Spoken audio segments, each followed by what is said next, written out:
Quais são os riscos mais comuns que a sua clínica e o seu consultório podem estar enfrentando? Bom, o primeiro e o mais óbvio deles seria você não saber quais são os riscos que você corre, tá? Mas, Evelyn, isso é óbvio, né? Se a gente não sabe os riscos, como é que a gente vai se prevenir? Pois é. Mas o grande problema é que a grande maioria dos consultórios e das clínicas nem sequer sabem de 50% dos riscos que pode acontecer dentro dela, tá? Então, assim, a primeira coisa que a gente precisa fazer é antecipar, prever os riscos que nós podemos enfrentar dentro da nossa clínica, tá? Essa identificação de riscos é o primeiro passo de uma boa gestão de riscos em saúde. O próprio nome já diz, gestão de riscos em saúde, tá? O que significa isso? Significa que nós precisamos sempre avaliar e registrar todas as possibilidades de erros e outros perigos possíveis que existem na clínica, tá? Isso parece uma tarefa bem fácil, mas não é. Por quê? Porque cada clínica trabalha com materiais diferentes, trabalha com pessoas diferentes, trabalha com especialidades diferentes. Então, cada uma precisa ser averiguada e avaliada de forma individual, tá? Sabendo os riscos que a gente enfrenta dentro da nossa clínica, outro item importante é a gente pontuar, né? Nós precisamos pontuar todos esses riscos e criar aí uma matriz de riscos que vai ajudar a visualizar o que acontece dentro do seu consultório. Por exemplo, não necessariamente esse risco que você enfrenta neste momento, né, vai se perdurar até o ano que vem, por exemplo. Isso não pode ser que não aconteça, pode ser que seja um risco momentâneo, nesse exato momento você tem um determinado risco, tá? Quando a gente cria essa matriz de riscos, a gente vai acompanhar durante o tempo esse risco e o que está acontecendo. E isso vai ajudar a trazer prioridades para a sua clínica e para o seu consultório. Então, assim, nós temos vários itens que podem trazer riscos de erro ou mesmo até problemas judiciais, tá?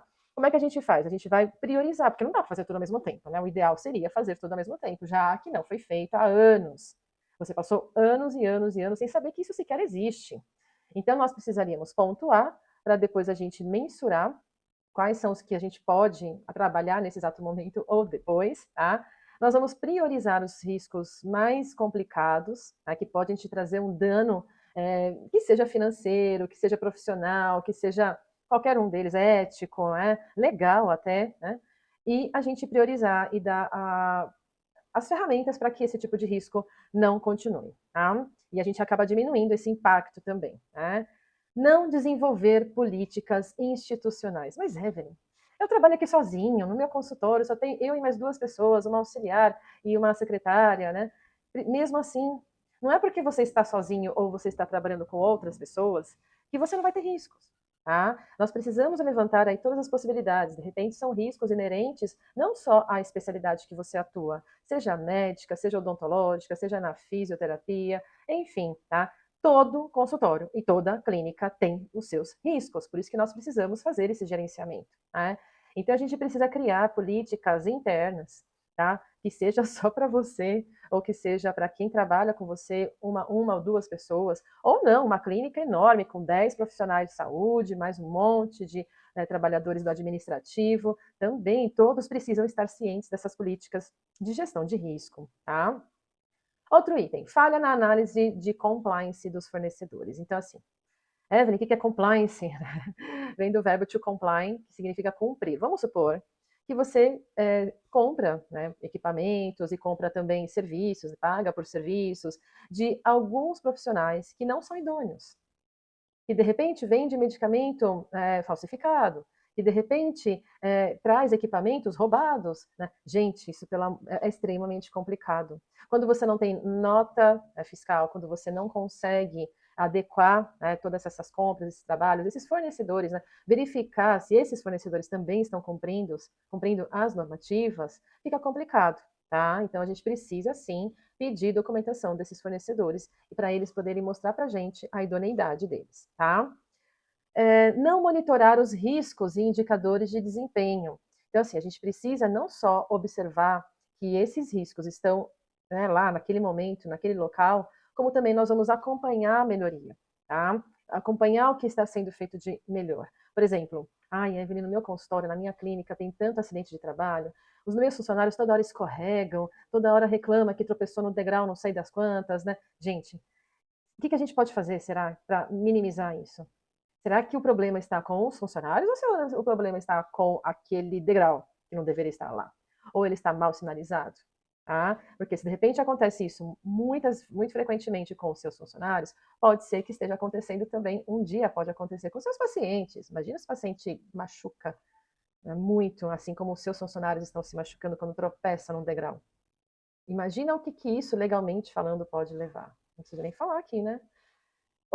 Outro item também muito importante é a gente fazer esse acompanhamento, mas deixar bem claro, né, para aquele responsável técnico e para as pessoas que trabalham lá, que existe um acompanhamento de auditoria. A auditoria, ela não é só feita lá nos convênios, o auditor de convênio. A auditoria é feita em qualquer lugar. Qualquer empresa idônea, qualquer empresa que cresce muito, qualquer empresa que tem um quê de status, né, extremamente valorizada pelas partes ou valorizada pelos pacientes, precisa passar por avaliação de auditoria. Tá? Essa auditoria seria uma auditoria interna. Por exemplo, quando eu faço esse tipo de trabalho, eu vou até o local, levanto todos esses riscos, né, converso com os proprietários e com profissionais de saúde lá, né, que trabalham lá, e a gente tenta organizar como nós vamos implementar essa gestão de riscos de uma forma eficaz, muitas vezes que não sai muito caro, né? Na verdade, a prevenção ela é muito mais barata do que você ter que pagar os prejuízos decorrentes dessa falta de gestão de risco e falta, consequentemente, de responsabilidade profissional, tá? Então, essas auditorias vão ajudar sempre a gente poder melhorar. E outra, vem cá, você que é o responsável técnico ou proprietário, tá? Deixa eu falar com você agora, nesse momento. Uma coisa é alguém externo falar que precisa ser melhorado esse ponto. Outra coisa é você como líder, você como chefe, ter que implementar tudo isso sozinho. Primeiro que é um trabalho do cão, que muitas vezes você não vai ter esse conhecimento para conseguir colocar tudo isso no papel. Outro item, será que os funcionários não vão ficar meio, né? Ai, não acredito que eu vou ter que fazer isso. Ai, meu Deus, agora tá vindo aí falar um monte de coisa que a gente nunca fez. Agora, se é alguém de fora, por exemplo, eu, né, ou qualquer outro auditor, nós trazemos essas informações, nós somos capacitados, inclusive, de gestão de pessoas, comunicação com os funcionários. Não é apenas a gestão de riscos, é todo um elenco de procedimentos, de reuniões, né, que nós sabemos que nós conseguimos estudar para poder passar essas informações para a equipe. Tá? Não é simplesmente vir pá, e fazer, né? É a comunicação adequada, tá? Outra coisa também seria ignorar a necessidade de documentação dos incidentes relacionados. Toda vez que existe um incidente, um erro, alguma coisa que afeta a produtividade da sua clínica, do seu consultório, nós precisamos colocar registrado. Isso não é para colocar, apontar o dedo no funcionário e dar bronca no funcionário. Não é isso. O que a gente faz é, aconteceu. Vamos ver o porquê que aconteceu. A pessoa estava distraída, a pessoa ela está insatisfeita, o que está acontecendo?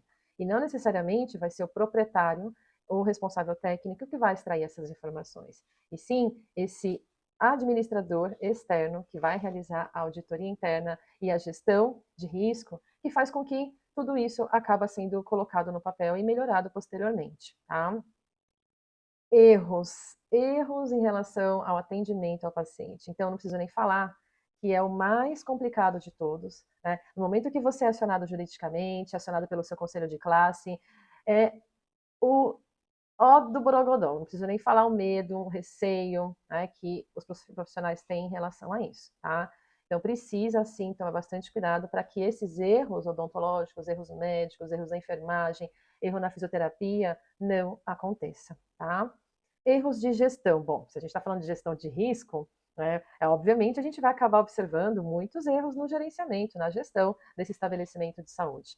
Às vezes são coisas pequenas, sabe, pessoal? Às vezes você deixou de renovar alguma documentação, às vezes você simplesmente deixou de pagar algum fornecedor e esse fornecedor acabou aplicando uma multa, na qual você vai ter um gasto a mais. Então, às vezes são coisas pequenas, mas às vezes, na maioria das vezes, infelizmente, eu preciso dizer isso para vocês, esses erros são extremamente evitáveis, por maiores que eles sejam, tá? E o grande problema é que muitas vezes o proprietário sequer sabia que isso existia, né? Falhas na comunicação. É extremamente comum a gente ter essas falhas de comunicação. No momento que você coloca essas falhas de comunicação, né, analisa o que está acontecendo, por exemplo, de repente, você tem lá, né, seus pacientes e a sua secretária que vai fazendo a ligação entre você e o paciente.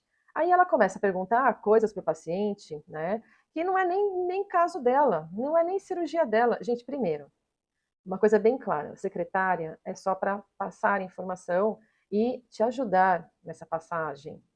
Não é ela que vai ficar questionando o paciente, tá? Se fez ou não fez tal exame. Pode até perguntar, mas quem cabe ao profissional médico explicar como vai ser manipulado uma injeção, alguma medicação, como é que vai ser o pré-operatório, pós-operatório, não cabe à secretária encaminhar documento de pré-operatório, pós-operatório. Gente, isso tem que ser ao vivo e a cores com o médico, com o cirurgião dentista, né? Não é simplesmente papel, é um dever de cuidado que nós temos que ter em relação ao nosso paciente. Então, toma bastante cuidado, porque tem muitas secretárias aí que eu vi já de consultórios médicos e odontológicos, até na fisioterapia, quando existe um tratamento fisioterápico, né? E a secretária vai lá e faz até questionamento de saúde, gente, que é isso? E o sigilo? Se de repente houver quebra de sigilo, né, você não só vai responder com a parte ética, como também a Lei Geral de Proteção de Dados, a LGPD. Então, vocês precisam tomar bastante cuidado com todo esse tipo de abordagem para que vocês não tragam, né, tragam prejuízos à própria profissão. Então, pessoal, é isso que eu gostaria de falar hoje. Nós estamos aqui agora começando a falar um pouco mais de gestão de risco. Vai ter várias outras aulas. Então, consequentemente, eu vou detalhar melhor cada um desses itens que eu acabei de falar hoje. Então, por favor, clica aí, né? Comece a me seguir aqui no YouTube e nas próximas aulas eu estarei com a sua presença, com certeza.